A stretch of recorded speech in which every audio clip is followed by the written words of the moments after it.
Hello everyone, I'm Sofia. The story I'm about to tell is not a fairy tale, but a story of revenge, a story of how the deepest humiliation can become the most glorious triumph. It began at my Aunt Carol's 50th birthday dinner, a lavish affair that was supposed to be a celebration of family, but for me, it was just another stage for my public shaming. You see, I was the black sheep of the family, the dreamy artist who never quite fit into their world of corporate success and material wealth. While they paraded their achievements like trophies, I lived in a small, rented apartment, pouring my soul onto canvases that they considered worthless. My Aunt Carol, a woman whose words were as sharp as her designer heels, never missed an opportunity to remind me of what she perceived as my failure. "Sofia, darling, when are you going to give up this little hobby and get a real job?" she'd say, her voice dripping with condescending sweetness. I'd just smile, a tight, forced smile that hid the sting of her words. The dinner was no different. I was relegated to the kids' table, a not-so-subtle reminder of my place in the family hierarchy. My cousin Patricia, the family's golden child, a woman who seemed to have been born with a silver spoon in her mouth and a law degree in her hand, sneered at me from across the room. "Still painting your little pictures, Sofia? I thought you'd have grown out of that by now." The laughter that followed was a familiar chorus, a painful reminder of my isolation. But the worst part, the part that still makes my blood boil when I think about it, was the toast. My father, a man I had once admired, stood up and listed the many accomplishments of his children and nieces and nephews. When he got to me, he hesitated, a flicker of embarrassment in his eyes. "And we have Sofia, who has a talent for art. We hope she finds her way." The silence that followed was crushing, a heavy blanket of disappointment that suffocated me. I got up and left, my heart pounding in my chest. "Where are you going?" my mother asked, her voice a mixture of anger and concern. "To a place where I'll be valued," I said, my voice trembling with a mixture of rage and determination. I was done being their joke, their cautionary tale. What they didn't know, what they couldn't possibly imagine, was that my useless art was building an empire that would soon bring them to their knees. My revenge would be sweet, and it would be served on a canvas of their own making. My paintings, the very ones they had dismissed as childish scribbles, were selling for millions in the most prestigious galleries in New York, London, and Paris. I had multi-million-dollar contracts with collectors who saw the raw, untamed talent in my work. I was one of the most promising artists of my generation, a rising star in the international art scene, but I kept it all a secret. I wanted them to regret every single word, every condescending smile, every dismissive gesture. While they mocked my poverty, I was buying the very building where my father had his law office, a symbolic acquisition that would have made Machiavelli proud. While they laughed at my lack of ambition, I was investing in tech startups that were on the verge of becoming unicorns, companies that would soon be worth billions. The day of revelation was coming, and it would be a masterpiece of my own creation. I left the ballroom that night, my heart pounding not with fear, but with a fierce, unyielding determination. I made a call. "It's time." In less than an hour, the room that had once echoed with their laughter was silent, a stunned silence that was more satisfying than any applause. I had returned, but not alone. With me were some of the biggest names in the art world, collectors whose fortunes dwarfed my family's combined wealth, critics whose words could make or break a career, and the curator of the Museum of Modern Art himself. My family was speechless, their faces a mixture of confusion and disbelief. I took the stage, the spotlight feeling like a warm embrace. "Good evening, everyone. I'm Sofia, the family's failed artist. But today, I'd like to show you what this failure has been doing." The lights came on, revealing my paintings, which had been secretly installed around the room. The vibrant, emotional works filled the space, a testament to the years of pain and passion that had fueled my art. The guests were amazed, their eyes wide with admiration. My family was in shock, their jaws on the floor. I explained each work, the story behind each brushstroke, the journey of an artist who had been told she was worthless. And for those who doubted me, I said, my voice ringing with a newfound confidence as I looked directly at my parents and my cousin, "I have one last revelation." A screen descended from the ceiling. The first slide showed my father's office building, with the caption, "New owner, Sofia." The second, the tech startups I had invested in, lead investor, Sofia. The third, my fortune, a number that made their eyes bulge, net worth, $10 million. The silence was deafening, a silence that was filled with the sound of their shattered pride. I saw the regret in their eyes, the shame on their faces. I had succeeded. The screen went dark, but the image of their stunned faces was burned into my memory. The shame was palpable, a thick, suffocating cloud that hung over them. My father tried to speak, but no words came out. My mother's eyes were filled with tears, not of pride, but of a deep, gnawing regret. Patricia, the golden child, had her head down, unable to meet my gaze. I felt a strange sense of freedom, a lightness that I had never experienced before. Their approval, which I had craved for so long, no longer mattered. The guests crowded around me, their voices a chorus of congratulations. Art collectors made offers that would have made my family's heads spin. I was in the spotlight, not as the black sheep, but as the conquering hero. My family watched from afar, their aura of superiority replaced by a cloak of humility. They had missed their chance to be part of my journey, and they knew it. I smiled, a genuine, triumphant smile. For those who once felt small, invisible, or underestimated, I said, my voice filled with emotion, know that your worth is not defined by the opinions of others. Your worth lies in your passion, your determination, your ability to dream and fight for your dreams, even when no one else believes in you. The sweetest revenge is not the one that causes pain, but the one that shows your true power. It's the one that transforms humiliation into triumph, contempt into admiration. It's the one that proves that, sometimes, silence is the most powerful answer, and success, the best revenge. If you identified with my story, if you've ever been underestimated, if you're building your own empire in secret, leave a comment below. I want to hear your story. And if you believe the sweetest revenge is success, subscribe to the Dark Road Revenge channel. Because here, every story has an unexpected ending. And remember, they laughed, but you won. And that, my friends, is priceless. Thank you for watching. Until the next story of revenge and triumph. That night at Aunt Carol's dinner wasn't an isolated incident, but the culmination of years of contempt, a slow, steady drip of poison that had threatened to extinguish my spirit.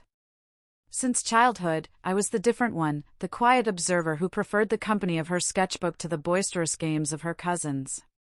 My parents, both successful in their own right, saw my passion for art as a charming but ultimately useless hobby, a phase I would eventually outgrow. Art is not a career, Sofia, my father would say, his voice laced with a mixture of concern and disappointment. You need a real profession, something that will provide you with a stable future.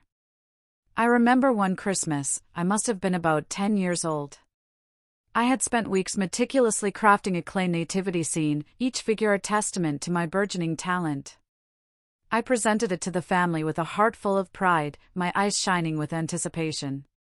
My Aunt Carol, with a smile that didn't quite reach her eyes, said, "How cute, Sofia. But isn't it a bit childish?"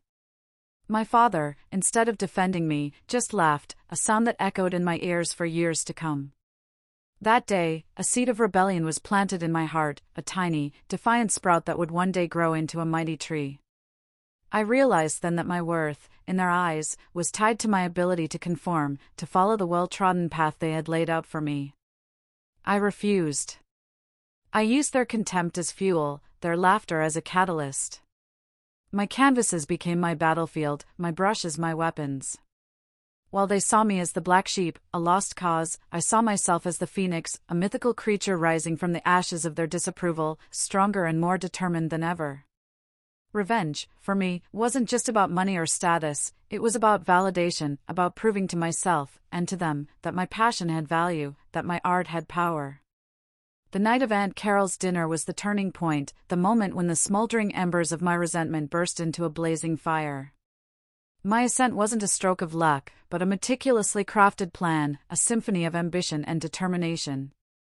I frequented exhibitions, art fairs, and auctions, not as a wide-eyed ingenue, but as a shrewd observer, soaking up knowledge, making connections, and learning the intricate dance of the art market. My useless art became my passport to a world they couldn't even dream of, a world of creativity, passion, and immense wealth. I partnered with a visionary gallerist, a man who saw the raw, untamed talent in my work and believed in my vision. He introduced me to a circle of influential collectors and critics, people who could make or break a career with a single word. While my family saw me as the starving artist, I was dining with billionaires, discussing market strategies, and planning international exhibitions. I started investing in real estate, then technology, my portfolio growing as steadily as my confidence. I became an angel investor, a mentor to young entrepreneurs, a silent force in the world of business. I did it all in secret, a clandestine operation that would have made a spy proud. I wanted the revelation to be a shock, a seismic event that would shatter their preconceived notions of who I was and what I was capable of. The night of Aunt Carol's dinner was the perfect stage for my grand performance. The moment I left the ballroom was the beginning of my masterpiece. My production team, a group of loyal and dedicated professionals, was on standby, ready to execute my plan with military precision. Trucks filled with my art, each piece a testament to my journey, positioned themselves at the back of the club. I changed into a gala outfit, a dress that screamed confidence and power. When I returned, the atmosphere had changed. The music had stopped, the chatter had died down. The presence of my special guests, a veritable who's who of the art world, had created a buzz of anticipation. I went up to the stage, the microphone in my hand feeling like a scepter. My voice, once choked with unshed tears, was now firm and clear, a weapon of my own making. I described my journey, the years of ridicule, the unwavering belief in my own talent. I wasn't seeking their pity, I was demanding their respect. Then, the grand finale. The lights came on, and the room was transformed into a gallery, my paintings a vibrant, emotional tapestry that told the story of my life. There was the black sheep, a solitary figure in a vast, empty field, her eyes burning with a fierce, untamed spirit. There was the phoenix, a majestic bird rising from a pile of ashes, its wings spread wide in a gesture of defiance and triumph. And there was the silent empire, an abstract landscape of swirling colors and hidden symbols, a representation of the fortune I had built in the shadows. The guests were captivated, their faces a mixture of awe and admiration. My family was stunned, their world turned upside down. Then, the final blow. The screen descended, and the slides began to roll. My father's building, the tech startups, my net worth. Each slide was a nail in the coffin of their arrogance. The silence was deafening, a silence that was more damning than any accusation. I had won. The show was over, but the real story was just beginning. The silence in the ballroom was the most eloquent I have ever witnessed. It was a brutal realization, the black sheep had surpassed them all. My father seemed to have aged 10 years in a matter of seconds. My mother collapsed into a chair, her face buried in her hands, her body shaking with sobs of regret. Patricia was petrified, her face a mask of shock and envy. That moment was not one of triumph over them, but of liberation. The need for their validation, a weight I had carried for so long, was finally gone. Guests approached with respect and admiration. Offers to buy my paintings poured in. I was at the center of a hurricane of success, and my family was on the periphery, powerless. In the days that followed, they all tried to reconnect. But their words were hollow, their apologies insincere. I knew their interest wasn't genuine. My Aunt Carol was the only one who came to me personally. "I'm so sorry, Sofia," she said, her voice choked with emotion. "I always knew you were special, but I let others' opinions blind me." Her hug was genuine, and I felt a flicker of forgiveness. My life changed dramatically. My career took off. But the greatest triumph wasn't the money or fame, but freedom. The freedom to be who I am, to follow my passion, to build my own path.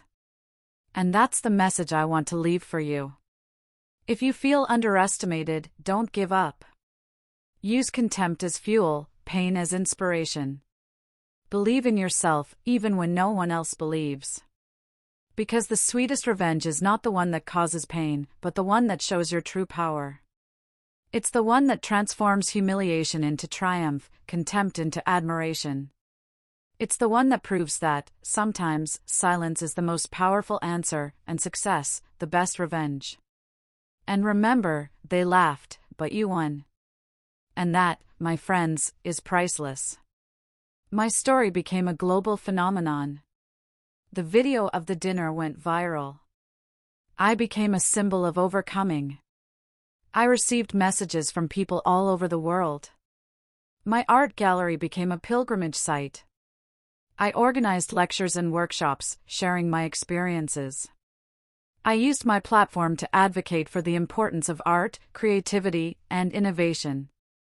I showed the world that success is not only measured by diplomas or positions, but by the ability to create, innovate, and inspire.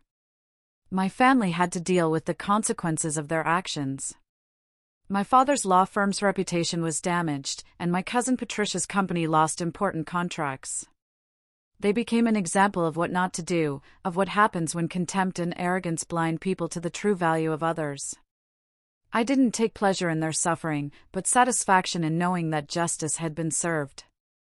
I continued to expand my empire, investing in new projects, supporting young talents, creating opportunities. My fortune grew, but my purpose remained the same: to use my art and my influence to make a difference in the world, to inspire millions to pursue their own dreams, to redefine success on their own terms. And that is the true revenge. It is not the one that destroys, but the one that builds. It is not the one that humiliates, but the one that elevates. It is not the one that causes pain, but the one that inspires hope. It is the one that proves that, sometimes, the greatest strength lies in those who are underestimated, and that the greatest triumph is the freedom to be who you truly are. Thank you for being part of my journey. Keep following the Dark Road Revenge channel, because here, every story is a lesson, every twist, an inspiration. And remember, your story matters, and your success is your greatest work of art. See you next time. My story, which began as a personal account of humiliation and triumph, quickly became a global phenomenon. The video of Aunt Carol's dinner, with the revelation of my paintings and my assets, went viral in a matter of hours. Millions of views, thousands of comments, shares across all platforms. I became a symbol of overcoming, an inspiration for all those who have ever felt underestimated, invisible, or who struggle to find their place in the world. I received messages from people all over the world, telling their own stories of contempt and resilience.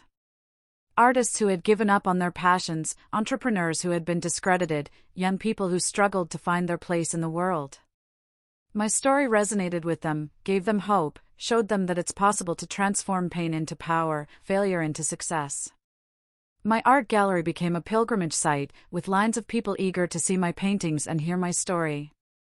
I organized lectures and workshops, sharing my experiences and encouraging others to pursue their own dreams, not to be discouraged by others' contempt.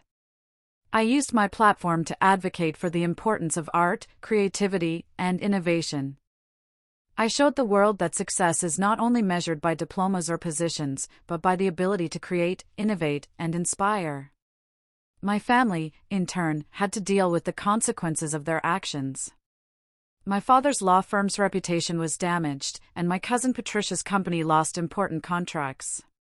They became an example of what not to do, of what happens when contempt and arrogance blind people to the true value of others. I didn't take pleasure in seeing them suffer, but satisfaction in knowing that justice had been served. I continued to expand my empire, investing in new projects, supporting young talents, creating opportunities for those who, like me, were underestimated. My fortune grew, but my purpose remained the same: to use my art and my influence to make a difference in the world, to inspire millions to pursue their own dreams, to redefine success on their own terms. And that is the true revenge. It is not the one that destroys, but the one that builds. It is not the one that humiliates, but the one that elevates. It is not the one that causes pain, but the one that inspires hope. It is the one that proves that, sometimes, the greatest strength lies in those who are underestimated, and that the greatest triumph is the freedom to be who you truly are. Thank you for being part of my journey. Keep following the Dark Road Revenge channel, because here, every story is a lesson, every twist, an inspiration. And remember, your story matters, and your success is your greatest work of art. See you next time.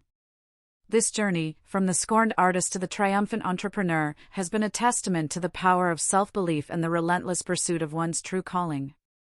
It's a reminder that every setback can be a setup for a greater comeback, and every challenge, an opportunity for growth. So, embrace your unique path, for it is in your authenticity that your true power lies. Let your story be your masterpiece, and your success, the loudest roar against those who dared to silence you.